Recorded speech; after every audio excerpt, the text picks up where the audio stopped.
Hello दोस्तों, पिछले video में दोस्तों हमने लूसेंट फिजिक्स के कुल 50 प्रश्नों को जो है डिस्कस किया था। आज दोस्तों हम लूसेंट फिजिक्स के 50 प्रश्नों को डिस्कस करेंगे और ये दोस्तों दूसरा पार्ट है। तो दोस्तों वीडियो को बिना स्किप किए अंत तक जरूर देखिएगा। चलिए शुरुआत करते हैं। यहाँ पे सवाल नंबर यहाँ पे दोस्तों 50वां से। 50वां प्रश्न ये कहता है, साइकिल चलाने वाला मोड़ लेते समय क्यों झुक जाता है?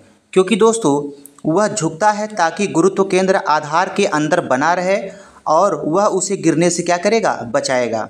अगला प्रश्न देखेंगे। प्रश्न नंबर 51 है, दूध से क्रीम निकालने में कौन सा बल लगता है? तो दोस्तों दूध से क्रीम निकालने में अपकेंद्री बल लगता है। अगला प्रश्न है, जब एक पत्थर को चांद की सतह से पृथ्वी पर लाया जाता है तो क्या होता है? तो दोस्तों जब एक पत्थर को चांद की सतह से पृथ्वी पर लाया जाता है तो इसका क्या होता है? भार बदल जाता है परंतु द्रव्यमान वही रहता है। अगला प्रश्न देखेंगे। प्रश्न नंबर 53 है, किसी लिफ्ट में बैठे हुए व्यक्ति को अपना भार कब अधिक मालूम पड़ता है? तो दोस्तों जब लिफ्ट जो है त्वरित गति से ऊपर की ओर जा रही हो तब जो है व्यक्ति को अपना भार अधिक मालूम पड़ता है। अगला प्रश्न है, प्रश्न नंबर 54 है, एक लिफ्ट में किसी व्यक्ति का प्रत्यक्ष भार वास्तविक भार से कम होता है जब लिफ्ट जा रही हो। जब दोस्तों लिफ्ट त्वरण के साथ नीचे जा रही हो तब जो है व्यक्ति का भार वास्तविक भार से कम होता है। अगला प्रश्न देखेंगे। पृथ्वी के गुरुत्वाकर्षण का कितना भाग चंद्रमा के गुरुत्वाकर्षण के सबसे नज़दीक है? 1/6 भाग। अगला प्रश्न देखेंगे। प्रश्न नंबर दोस्तों यहाँ पे 56 है, लोलक की कला विधि जो है क्या होती है? दोस्तों लोलक की जो कला विधि है वह लंबाई के ऊपर जो है निर्भर करता है। अगला प्रश्न है, प्रश्न नंबर 57 देखेंगे। लोलक घड़ियां गर्मियों में क्यों सुस्त हो जाती हैं? लोलक घड़ियां दोस्तों लोलक की लंबाई जो है बढ़ जाती है जिससे इकाई दोलन में लगा हुआ समय क्या होता है? बढ़ जाता है, इसलिए लोलक घड़ियां गर्मियों में जो है सुस्त हो जाती हैं। अगला प्रश्न देखेंगे। प्रश्न नंबर 58 है, यदि किसी सरल लोलक की लंबाई 4% बढ़ा दिया जाए तो उसका आवर्तकाल कितना % बढ़ जाएगा? तो दोस्तों सरल लोलक की लंबाई अगर हम 4% बढ़ा देते हैं तो उसका आवर्तकाल कितना हो जाता है? आधा हो जाता है। 4 का आधा करेंगे कितना हो जाएगा? 2%। तो 2% क्या होगा? बढ़ जाएगा। अगला प्रश्न है, पार्श्व विकृति तथा अनुदैर्ध्य विकृति के अनुपात को क्या कहते हैं? पार्श्व विकृति तथा अनुदैर्ध्य विकृति के अनुपात को प्याजो अनुपात कहते हैं। अगला प्रश्न देखेंगे। प्रश्न नंबर 60 है, वर्षा की बूंद गोलाकार होती है। वर्षा की बूंद दोस्तों गोलाकार होती है, सतही तनाव के कारण जो है वर्षा की बूंद जो है गोलाकार होती है। अगला प्रश्न देखेंगे। प्रश्न नंबर दोस्तों यहाँ पे 61 है। 61 प्रश्न नंबर ये कहता है कि तेल दीप की बत्ती में तेल जो है डैश के कारण ऊपर चढ़ता है। तो दोस्तों तेल दीप की बत्ती में तेल जो है केशिका क्रिया के द्वारा जो है ऊपर उठता है। अगला प्रश्न है, श्यानता की इकाई क्या होती है? श्यानता की इकाई दोस्तों पॉइज होती है। अगला प्रश्न देखेंगे। प्रश्न नंबर 63 है, उत्प्लावकता से संबंधित वैज्ञानिक कौन है? तो दोस्तों उत्प्लावकता से संबंधित वैज्ञानिक आर्किमिडीज हैं। अगला प्रश्न है दोस्तों, महान वैज्ञानिक आर्किमिडीज संबंधित थे कहाँ से? दोस्तों ग्रीस से संबंधित थे। अगला प्रश्न है, ध्वनि तरंगों की प्रकृति कैसी होती है? ध्वनि तरंगों की प्रकृति अनुदैर्ध्य होती है। अगला प्रश्न है, प्रश्न नंबर 66 है, अपने उड़ान पथ में अवरोधकों की पहचान के लिए चमगादड़ निम्नलिखित तरंगों में से कौन सी एक तरंग का उपयोग करते हैं? तो दोस्तों चमगादड़ जो होते हैं वो पराश्रव्य तरंगों का उपयोग करते हैं।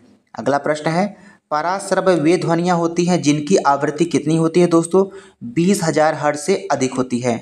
अगला प्रश्न देखेंगे। प्रश्न नंबर 68 है, ध्वनि तरंगे होती हैं। ध्वनि तरंगे दोस्तों लंबवत होती हैं। अगला प्रश्न है, श्रव्य परिसर में ध्वनि तरंगों की आवृत्ति क्या होती है? तो दोस्तों श्रव्य परिसर में ध्वनि तरंगों की आवृत्ति 20 हर्ट्ज से 20,000 हर्ट्ज तक होती है। अगला प्रश्न देखेंगे। प्रश्न नंबर 70 है, वायु में ध्वनि की चाल 332 मीटर पर सेकेंड है। यदि दाब बढ़ाकर 2 गुना कर दिया जाए तो ध्वनि की चाल कितनी होगी? ध्वनि की चाल दोस्तों उतना ही रहेगा, 332% रहेगा। इसके ध्वनि की चाल में कोई परिवर्तन नहीं होगा। अगला प्रश्न है, ध्वनि की चाल अधिकतम होती है। तो दोस्तों ध्वनि की चाल अधिकतम कहाँ होती है? ठोस में होती है। और इसमें दोस्तों ठोस कौन है? इस्पात जो है इसमें ठोस है। अगला प्रश्न देखेंगे। प्रश्न नंबर 72 है, वायु में ध्वनि का वेग लगभग कितना होता है? वायु में ध्वनि का वेग लगभग 332 मीटर पर सेकंड होता है। अगला प्रश्न है 100 डेसिबल का शोर स्तर निम्न में से किसके संगत होगा? तो दोस्तों 100 डेसिबल का जो शोर है वो किसी मशीन की दुकान से आने वाले शोरगुल के बराबर होगा। अगला प्रश्न है प्रश्न नंबर 74 है, यदि सितार और बांसुरी पर एक ही स्वर बजाया जाए तो उनसे उत्पन्न ध्वनि का भेद निम्नलिखित में अंतर के कारण किया जा सकता है। तो दोस्तों किसके अंतर के कारण किया जा सकता है? केवल ध्वनि गुणता के कारण जो है किया जा सकता है उनमें अंतर। अगला प्रश्न देखेंगे प्रश्न नंबर 75 है, एक जेट वायुयान 2 मैक के वेग से हवा में उड़ रहा है। जब ध्वनि का वेग 332 मीटर पर सेकंड है तो वायुयान की चाल बताइए। तो वायुयान की चाल निकालने के लिए क्या करेंगे दोस्तों? इन दोनों का गुणा कर देंगे। तो 2 दूनी 4, 2 3 6, 2 3 6, 664 मीटर पर सेकंड हो जाएगा। अगला प्रश्न है, डेसिबल इकाई का प्रयोग कहाँ किया जाता है? डेसिबल इकाई का प्रयोग ध्वनि की तीव्रता नापने के लिए किया जाता है। अगला प्रश्न है प्रश्न नंबर 77 है, ध्वनि तरंगे किसके कारण प्रतिध्वनि उत्पन्न करती हैं? तो दोस्तों ध्वनि तरंगे जो है वो परावर्तन के कारण प्रतिध्वनि उत्पन्न करती हैं। अगला प्रश्न दोस्तों, सोनार अधिकांशतः प्रयोग में लाया जाता है, किसके द्वारा लाया जाता है दोस्तों? नौ संचालकों के द्वारा सोनार का प्रयोग अधिक रूप से लाया जाता है। अगला प्रश्न है, किसी ध्वनि स्रोत की आवृत्ति में होने वाले उतार चढ़ाव को क्या कहा जाता है? तो दोस्तों किसी ध्वनि स्रोत की आवृत्ति में होने वाले उतार चढ़ाव को डॉपलर प्रभाव कहते हैं। अगला प्रश्न है प्रश्न नंबर 80 है, पास आती हुई रेलगाड़ी की सीटी की आवृत्ति या तीक्ष्णता बढ़ती जाती है, ऐसा किस परिघटना के कारण होता है? डॉपलर प्रभाव के कारण होता है। अगला प्रश्न है, केल्विन मान में मानव शरीर का सामान्य तापमान कितना होता है? 310 केल्विन होता है। अगला प्रश्न देखेंगे प्रश्न नंबर 82 है, कितना तापमान होने पर पाठ्यांक सेल्सियस और फ़ारेनहाइट तापमापियों में एक ही होंगे? -40 डिग्री सेल्सियस पर।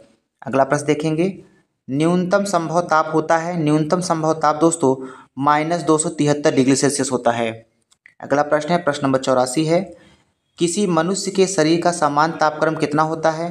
तो दोस्तों मनुष्य के शरीर का सामान्य तापक्रम कितना होता है? 98 डिग्री फ़ारेनहाइट होता है।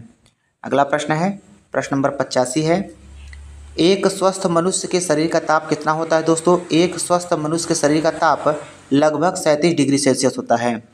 अगला प्रश्न है, ठंड के दिनों में लोहे के गुटके और लकड़ी के गुटके को प्रातः काल में छुए तो लोहे का गुटका ज़्यादा ठंडा लगता है, क्योंकि दोस्तों लकड़ी की तुलना में लोहा ऊष्मा का अच्छा चालक होता है। अगला प्रश्न देखेंगे प्रश्न नंबर 87 है, आणविक संचलन के द्वारा ऊष्मा का संचरण क्या कहलाता है? संवहन कहलाता है। अगला प्रश्न है, निम्नलिखित द्रवों में से कौन सा ऊष्मा का बहुत अच्छा चालक होता है?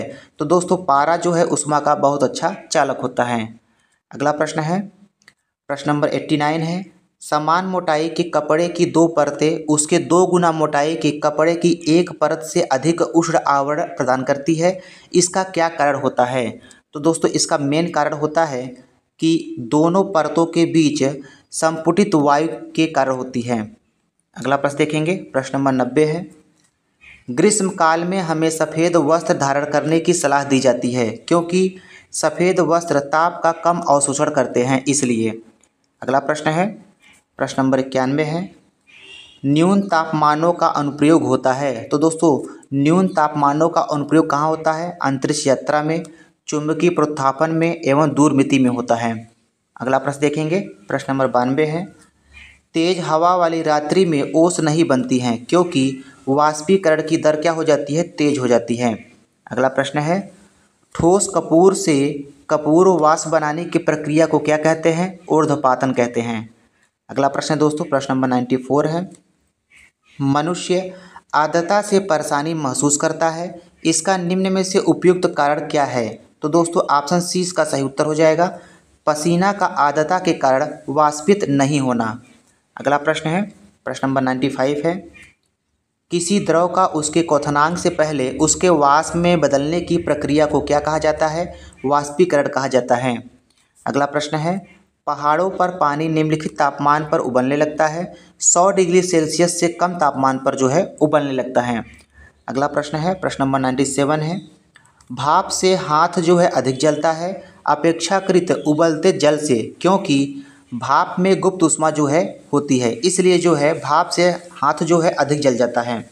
अगला प्रश्न है दोस्तों, प्रश्न नंबर 98 है। प्रश्न नंबर 98 कहता है कि ऊष्मागतिकी का प्रथम नियम किस अवधारणा की पुष्टि करता है? तो दोस्तों ऊर्जा संरक्षण की अवधारणा जो है पुष्टि करता है। अगला प्रश्न है, प्रकाश तरंग किस प्रकार की तरंग होती है? प्रकाश तरंग दोस्तों अनुप्रस्थ तरंगें होती हैं। अगला प्रश्न देखेंगे, प्रश्न नंबर दोस्तों यहाँ पे 100वां है। प्रकाश विकिरण की प्रकृति कैसी होती है? प्रकाश विकिरण की प्रकृति तरंग एवं कण दोनों के समान होती है। तो दोस्तों आज के इस वीडियो में इतना ही। वीडियो पसंद आया तो वीडियो को लाइक कीजिएगा, शेयर कीजिएगा। मिलते हैं नेक्स्ट वीडियो में। धन्यवाद।